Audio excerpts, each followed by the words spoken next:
Let's talk about faith. Okay. And This is Hebrews chapter 11. I'm going to read just a couple of disconnected verses, make some Okay. comments, and then I'm going to want to ask you about how battling your illness has interacted with faith and some of the things that whoever wrote the book of Hebrews talks about. So 11:1, faith is confidence in what we hope for and assurance about what we do not see.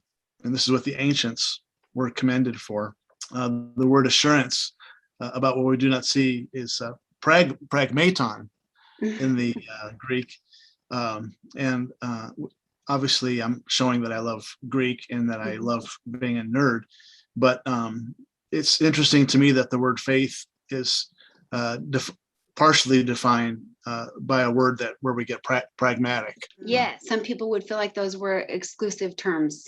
They were not, Faith is sort of like ethereal, non-real, and then there's pragmatism. And right. let's face it, faith has its place, but it's not really in the real world.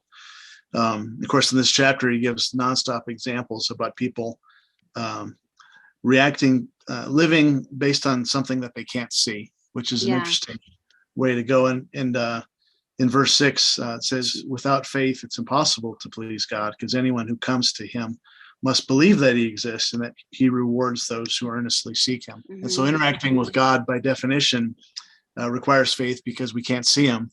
And yet we're living as if he were there, as if he's real.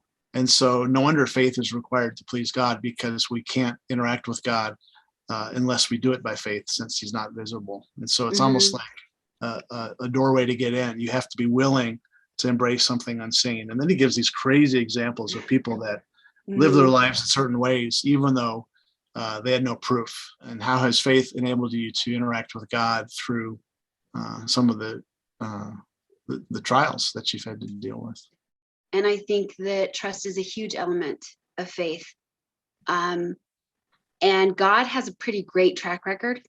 So whether you're looking in your own life or biblically, he made us for community with each other and with himself. And so he didn't put that caveat in there because we just were never going to live up and we were never going to make it. So in that way, it's kind of like it's sort of like love. Sometimes you have to decide to. Sometimes it's not, you don't always have the luxury of it being a feeling that you have. Often it's a decision that you're making. It's a choice that you're making. And even if you're mad, if you're like, I'm suffering and I'm angry and this isn't right and this isn't fair, it is a conversation starter. And often if it's in the darkness of your situation, or literally the middle of the night in darkness, and you feel like the only one in the world awake, and you're going through some stuff and you're battling, it is a catalyst to speak to your maker. There's not really anyone else to throw a fit to sometimes, no one else is going to fix this for you. And so it's not really a challenge to be faithful on your best days. That's not really faithfulness, because you're doing this between you and God about your faith. And you say something, you even practice saying something like, I'm going to have faith that you can be trusted. The beautiful thing is that you can vet that all throughout, not only your life, but also through his word, and see that he indeed can be trusted. And so your faith is safe with him.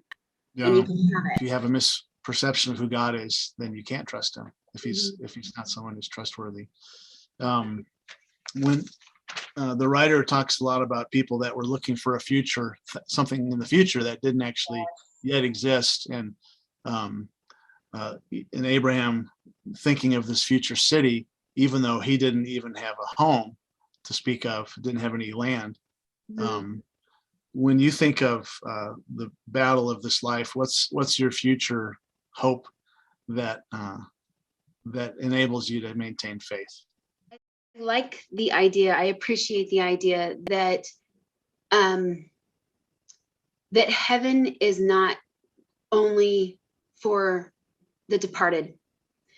I like the idea that we were gifted the Holy Spirit as God's children, and that sometimes it's rough. Sometimes you're just like, I remember one time I went through a really bad, it was a great procedure, but it was really painful. And I just closing my eyes and thinking about, like, I know I'll feel better tomorrow, but what right in this very second can I be grateful for? What can I thank God for right in this moment? Because I am like at 9 approaching 10 on my pain scale. And that's saying a lot. And so I remember thinking, and it can't be about tomorrow will be better. I mean, that's a great mantra, but this too shall pass. I want you right now in the middle of this ball of inescapable pain, even if it's fleeting. I want you to think of what are you grateful for in this second? And I could say, God said to me, but I don't ever hear him. I just feel him talk to me, if that makes any sense at all. But I remember feeling like he was saying, the world can do its very worst, and they can't ever take you away from me. And that has to be enough sometimes. The second part of that twofold thing is, and I think it's said really well, like around verse 4, chapter 11 in Hebrews, it says, by faith, Abel offered to God a more acceptable sacrifice than Cain, through which he was commended as righteous, God commending him by accepting his gifts. And through his faith, though he died, he still speaks. So I think that faith is also beautiful, because if you live a life of faith, then you're leaving a legacy that the way that we lived it can help others recall it. And so that it's working in tandem with God to get you through things, I think is a beautiful legacy to leave. And I think that that's another thing, that you're not going to be here on earth during a regular human life to see that for your kids and grandkids, but that's something that you can leave them, even though you're not going to be around to see it. Cool.